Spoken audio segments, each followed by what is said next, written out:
You're listening to Convenience Matters, brought to you by NACS. Whether it's for food, fuel, drinks, or snacks, about half of the U.S. population shops at a convenience store every day. We'll talk about what we see at stores and what the future may hold for our industry. You know, Paige, things that happen internationally affect us here domestically as well. The world's getting smaller and smaller. And you think about, speaking of smaller, our neighbors in Mexico, what happens there definitely may affect us here. Absolutely. It's not only a matter of viewing the fuels and convenience market globally, but we also, are there opportunities for U.S. companies in Mexico? Or is it a wait and hold situation? So it is important to understand what's happening in Mexico's fuel and convenience industries, what's happening in the marketplace. So welcome to Convenience Matters. My name is Donovan Woods, and I'm with the Fuels Institute in NACS, and I'm here with my co-host, Paige Anderson with NACS. And we have a special guest with us who's revisiting us from a podcast we did about 2 years ago in January of 2017, specifically talking about the deregulating of the fuel market in Mexico. And it's Norman Turriano. He has over 30 years of experience with Wawa in his past. He also currently advises C-stores on all their operations, and especially important to us here at the Fuels Institute, he's one of our current board members. So welcome to Convenience Matters, Norman. How are you, sir? Doing very well today. Thank you for having me. Absolutely. It's a great topic to kind of go back to. It may seem like, why are we doing this? But I don't know. Did things kind of go the way we expected? And, Paige, we talked about it earlier. A lot of things didn't unfold the way. Is that correct? Right. Norm, in 2017, you talked about how gas prices were dramatically rising. You had supply scarcity in 2017. There were protests. You had drivers from Mexico coming across the border in the United States purchasing fuel. So there was a lot of turmoil at that time, which makes sense when you're going from 70 years of government-controlled monopoly system with guaranteed fuel margins to this brave new world of competition and free market system, which they hadn't experienced before. But now that we're in 2019, 2.5 years later, what's happening at the retail level? What's happening in the marketplace? So to a large degree, things that I thought would happen have happened, and some have happened sooner than I would have ever expected.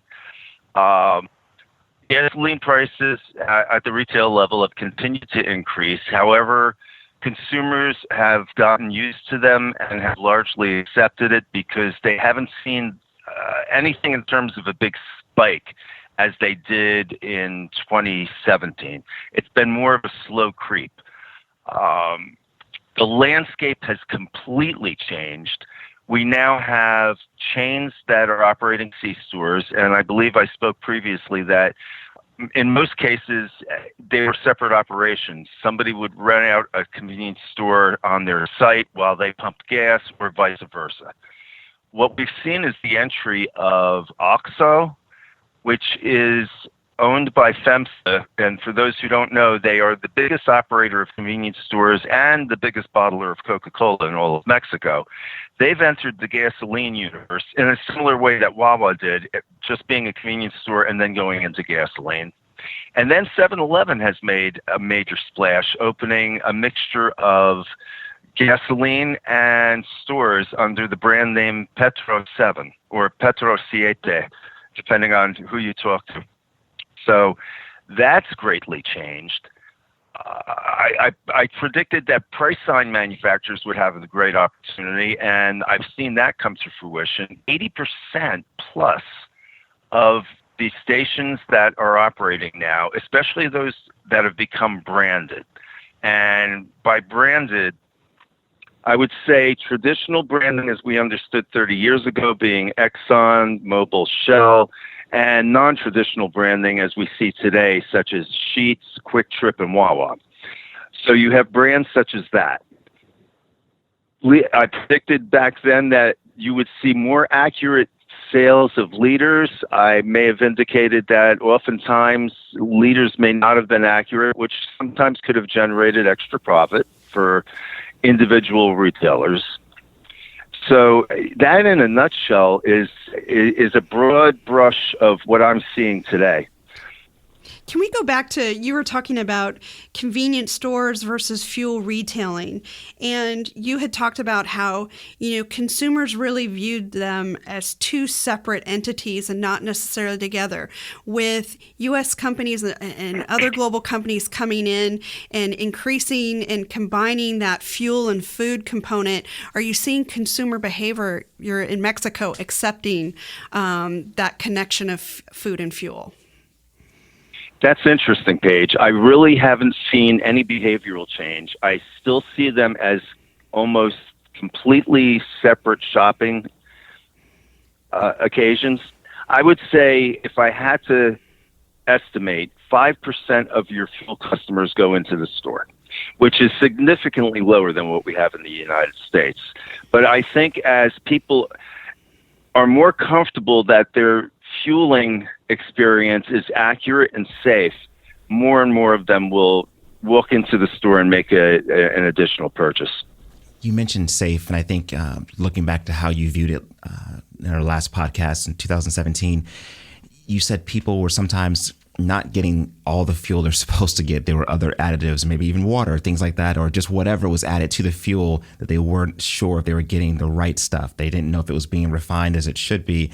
But now you also mentioned when you got there, you did realize that their fuel market, the infrastructure, was 40 years behind the U.S. So has there been any improvement, or do you see a similar timeline in terms of consumers being able to, with a food service offer or any type of in-store offer, being able to change quicker because they have the example here in America? So, and that's a very good point, Donovan. When I say, so first let me speak, the quality or additives, different additives such as water or anything was not occurring. It's an open secret that on average, I personally was involved in tests that showed sometimes you only got 93% of a liter when you purchased one. Okay. So that added to the bottom line. And, it was such an open secret that even the consumers knew this. And in the early days of deregulation, some retailers would offer discounts, which were perceived as, okay, so you're giving me a price discount and you're also stealing from me. Does it work out for me? And people were actually making strange calculations to get there. But as I said back then, once you saw brand names such as BP, Chevron, Arco, once they all enter the market, those brands will never allow their stations that they've signed agreements with to do that any longer. And as a result of that, everyone is getting accurate liters to the largest degree right now. I'd say 90% of the stations are giving complete liters. However, the prices have crept up significantly as a result of that. Because if you were making a hidden margin before, well, you have to make it out in the open now.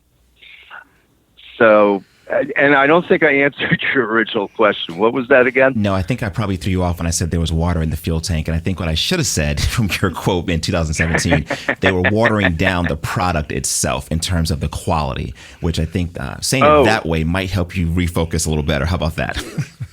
No, what it did was remind me. You said 40 years. Okay. Right. So what has changed? Now, we're going to go down two paths, and I'll touch on the other one later, which is supply and refining. But retailing has definitely sped up to the point where I think it's only 20 years behind at this point. I can give you an example that the last time we spoke, all the stations in one city that I just recently came back from were Pemex branded. And there were no pole signs, what we call pole signs or price signs. Now, 80% of the stations in this city have price signs, bold, LED, brand new. And the product mix has changed. Only 10% of the stations in the city are Pemex. They have 7.5% of the market share. There's some one-offs that have a brand of their own that have maybe 1 to 3 stations. They make up 21% of the makeup.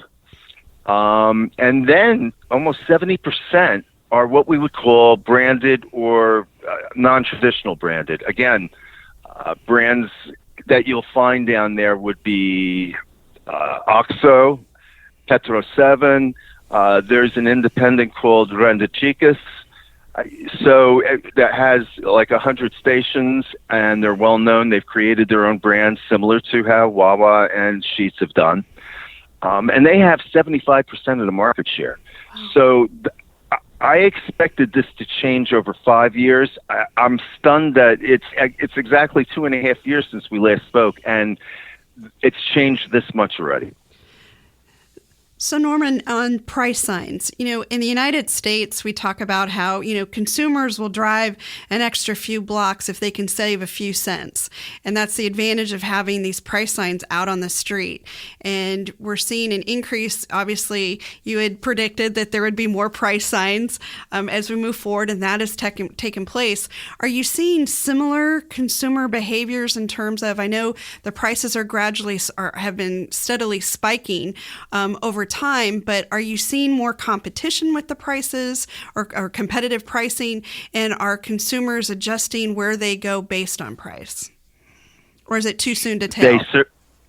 No, they certainly are. Actually, in 2.5 years ago when you spoke to me, I was advising in Mexico mostly on whether to go branded or unbranded, what your brand image should be, how to market, and some little pricing, but pricing hadn't been deregulated to the degree it is today. Now, the service I provide mostly in Mexico is on pricing strategies, how to price, what your price differential should be. Should you be pricing higher? Should you be pricing lower? And how much should you be pricing? And there's a definite difference. The thing to understand is in Mexico, in the U.S., we would say 2 cents difference between gas stations in a general area might be what you would expect. But when you translate that into pesos, it's 40 centavos. So you have more room to differentiate yourself because pricing 30 cents below a competitor looks bigger, number one. Number two, margins have changed unbelievably. Under the old system, you were allowed to have 93 cents or centavos profit margin over your cost. And that was just regulated. Here's your cost, here's your retail. Today, I'm seeing margins as high as 2.5 pesos, wow, which is 2.5 times what it used to be. So clearly the retailers are making more money.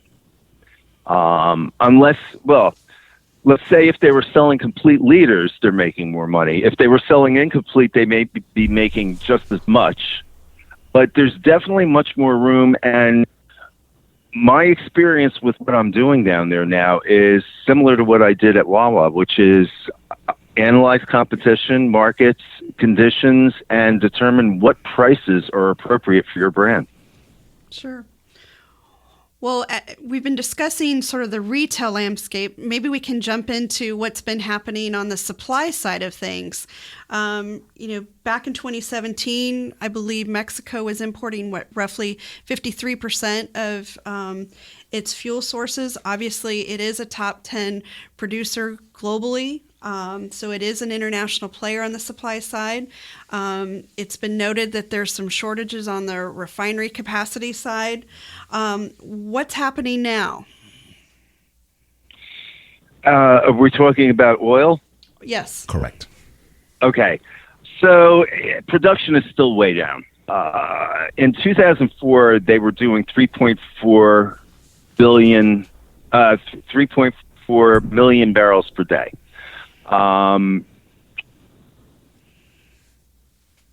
They declined down to, I believe, just this past May, 1.7 billion. That's wow. Literally half. So, and it continues to decline month after month.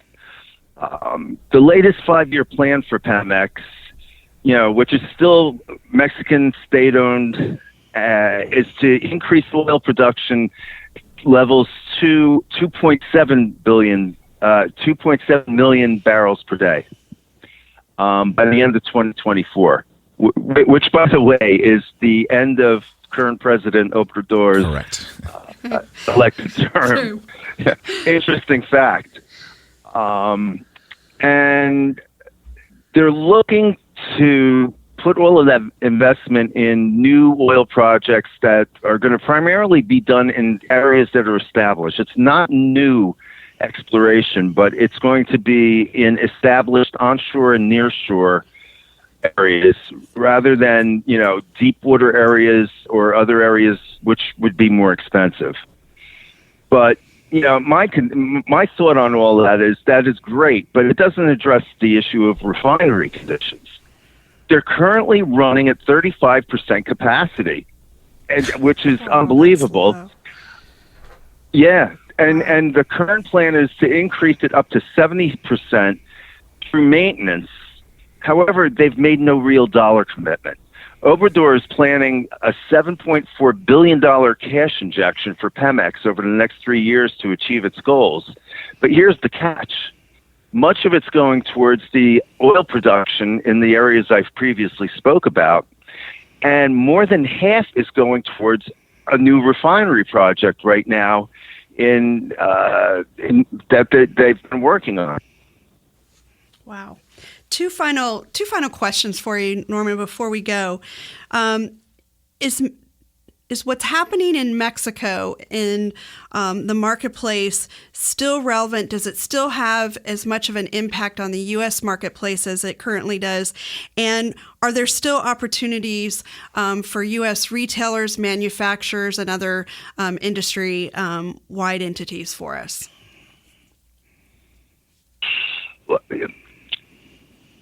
Difficult question to answer. On the retail side, yes, there's opportunities for companies that are great at retail, and convenience retailing especially, to go down and establish brands and advise people and partner with them on that. On the other end, at one point I would have said that there may be some taxing stresses put onto U.S. refining and what we have, because resources would be diverted to Mexico to help them. However, they've decided, and I spoke about the refinery, they've decided to put $8 billion into a refinery that Moody's claims it's not going to have a return. It's not going to come online in time. They're not going to make deadlines. They're going to continue to struggle to meet their demand, both from a refinery standpoint as well as a exploration standpoint. So it's still a great opportunity for U.S. oil refiners to supply, and the whole discussion about getting product into the country, I think it's a great opportunity for rail. So. Well, I guess you can look at it one way. We can say there's still opportunity at the NACS show coming up in October, September-ish of this year and every year. We had last year, in 2017, there were about 118 attendees from Mexico. And in 2018, we had 209. So that's like a 55% increase in attendees. So maybe they're seeing something if there are opportunities for, as you said, great retailers to be there. Coming to the NACS show, getting ideas, taking that back will actually be something beneficial for them. So maybe there's still some hope in terms of U.S. companies having not only an opportunity, but seeing some positive growth in that market. Oh, from a convenience standpoint, absolutely, Correct. Donovan. It's the oil companies that are hesitant right now, because especially Lopez Obrador has rescinded what previous President Nieto had put in place for foreign investment to come in. Obrador is more protectionist, but unfortunately the protectionism is not helping their failing infrastructure. So clearly that's why we're seeing more people at the NACS show. Great opportunity for them. So Norman, it's been a pleasure talking with you about this. We really appreciate the update you've provided and what's happening in Mexico, and sharing the impact it does have on the U.S. marketplace, and to share some of the opportunities that exist for both U.S. convenience retailers and perhaps some hesitancy on the supply side. All this information is a huge value to our members in the industry. So thank you so much for being here today. No, but thank you both, and I look forward to seeing you all at the NACS show. Same here, Norman. Thank you again for being with us, and thank you for listening to Convenience Matters. Convenience Matters is brought to you by NACS and produced in partnership with Human Factor. For more information, visit convenience.org.